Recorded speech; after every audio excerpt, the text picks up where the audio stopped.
10 minutes on culture and change.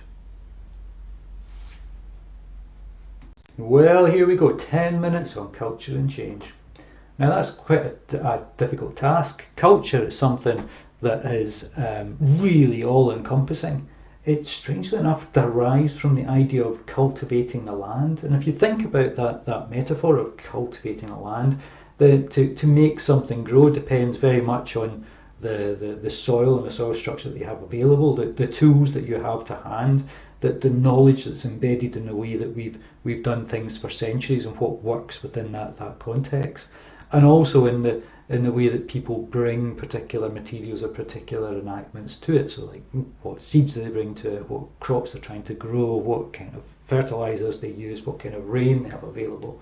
So there's a whole range of things which contribute into this idea of a culture, such as the knowledge, the values that people have, and the laws, the ways in which we regulate, and the norms that we have about what should happen within an organisation. This has led people to conceptualise culture as simply the way that we do things around here. And that's, as you'll see, something that's been a victim of its own success, because if it's everything about the way that we've done around here, then it's difficult to know what it is that we do to change something like that. Organisational culture, however, is something that big corporations have spent a great deal of time trying to cultivate, or trying to make sure that they are conveying to their employees something about what they value and what they would like people to do. And I've produced this sharp contrast between NASA's very scientific, very decision masculine focus on doing things right, failure is not an option, and Google's far more sort of softer, more experimental, be yourself, bring out the best in the individual, be playful, that's what we are. So there's a real contrast within there. And those are kind of reflect themselves in this idea of the strong culture message, which is sort of an idea that really came to its fruition through the 1990s, where all organisations were kind of getting to the scale of going, do you know what? It's not right that we've got one person who's in control here, that they're not going to be able to do everything. I want everyone to be able to exercise a little bit of initiative within the organisation, within bounds. And I want them to feel that empowerment, but I want to do so not in a way which it emerges as it was through different areas of the organisation doing lots of different things. I want there to be something that unifies them. So they came across with this idea of strong culture, and in particular the idea of there being organisational values. The Strathclyde, like many other corporations, have a set of values, and they're supposed to in some way provide a supra set of decision criteria by which I can make decisions about what I do based on the achievement or the pursuit of particular values. And the idea was really to instigate the sort of strategic leadership model and allow that to stand as being the leader wants this to happen, while sort of in some way disempowering middle managers who might have controlled or prevented things happening in that way.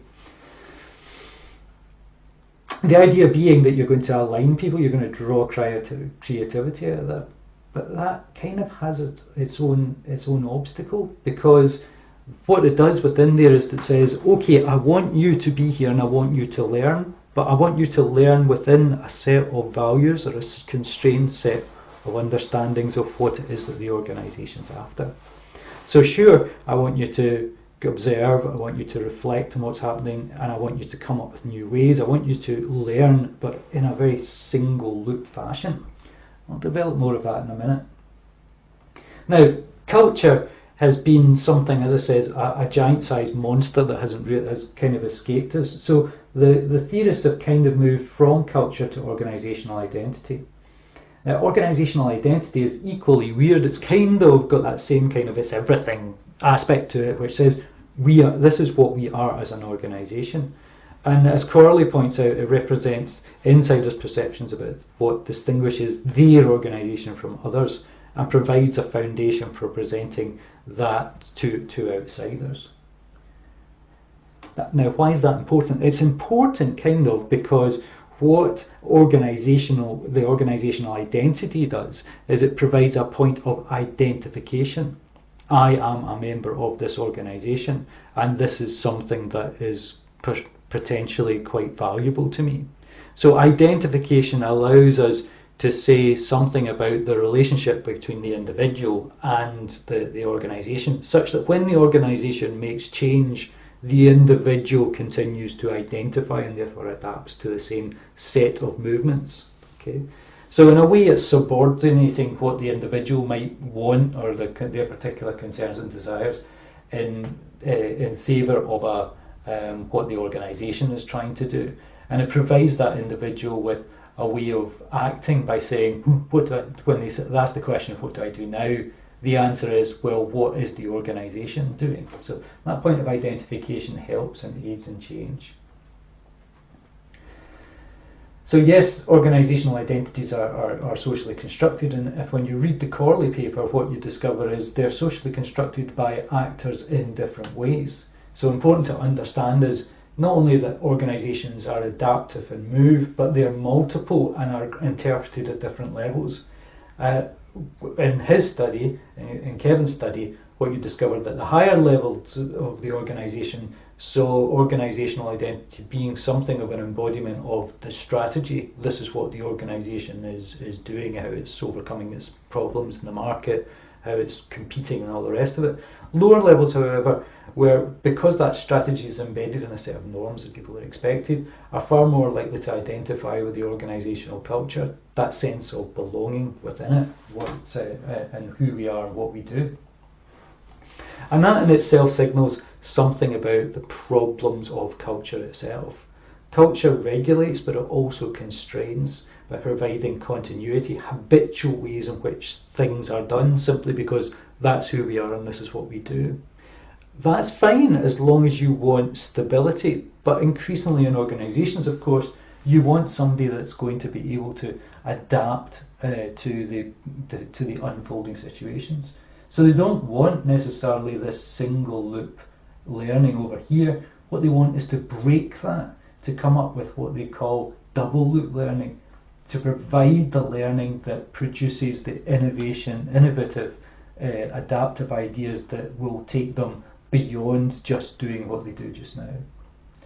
And in that sense, you're trying to break cultural habits. Now, they're enormously difficult, but increasingly organisations, particularly big organisations, are turning to programs such as diversity management to say we need to put variety into the way that we think.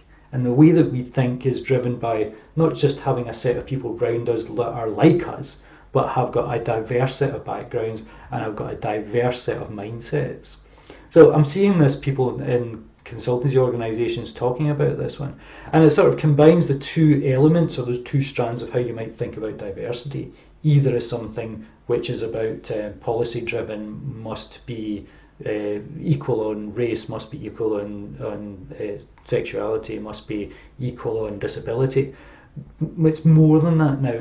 We're trying to look at inculcating diversity in organisations such that we can get these new mindsets and these new ideas to the surface. And there are many what they call diversity programs that are starting to emerge within organisations.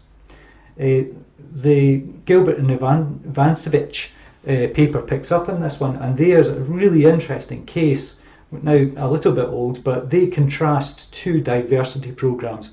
One in an organisation which they characterise as being plural, where diversity is kind of just looked upon as being something of public relations, as something we'd aspire to, but whether we've actually embedded it in the organisation is questionable.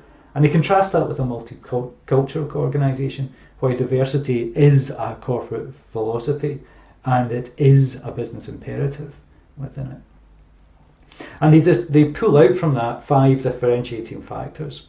I'll leave you to run through the slide yourselves, but clear to see that actually within the multicultural organisation there was far more focus on achievement of those things, of carrying them through into practice.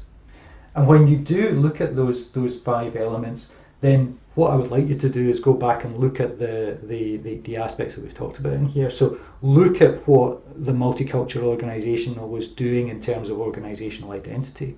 They were creating something that was valued, that people saw as something that was aspirant. That led to identification and meant that they could carry people through in terms of either understanding the culture, but also in terms of understanding the strategy of what they were trying to achieve. And they paid strict attention to the culture because they were trying to influence and shape the norms by what people did, the rewards that meant that certain things were to be done because they had to be, they were enculturated that way.